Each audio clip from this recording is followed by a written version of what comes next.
بلوچستان کے علاقے سراب میں سرکاری افسران کے گھر پر دہشت گردوں کا بزدلانہ حملہ۔ اے ڈی سی ریونیو ہدایت بلیدی دہشت گردوں سے لڑتے ہوئے شہید ہو گئے۔ ترجمان بلوچستان حکومت شاہد رند نے حملے کو بزدلانہ قرار دے دیا ہے۔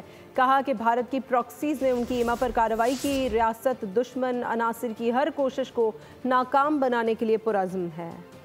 مکار بھارت کا خونی کھیل، بلوچستان کا امن برباد کرنے کی ناکام کوشش۔ سوراب پر سرکاری افسران کے رہائش گاہ پر حملہ، بازار میں قائم بینک میں لوٹ مار کی، سرکاری افسران کے گھر کو بھی آگ لگا دی گئی۔ ترجمان بلوچستان حکومت نے حملے کو ریاستی ریٹ چیلنج کرنے کی مذموم کوشش قرار دے دیا۔ کہا کہ حملے کے دوران اے ڈی سی ریونیو ہدایت بلیدی نے لڑتے ہوئے جام شہادت نوش کیا۔ وطن کے سپاہی نے جان کا نذرانہ دے کر بہادری کی نئی مثال قائم کی۔ اے ڈی سی رہائش گاہ پر خواتین اور بچے موجود تھے۔ بھارت کی پراکسیز نے ان کی ایما پر کارروائی کی۔ ریاست دشمن عناصر کی ہر کوشش کو ناکام بنانے کے لیے پرعزم ہے۔ ایف سی پولیس اور لیویز علاقے میں موجود ہیں۔ علاقے میں کلیئرنس آپریشن جاری ہے۔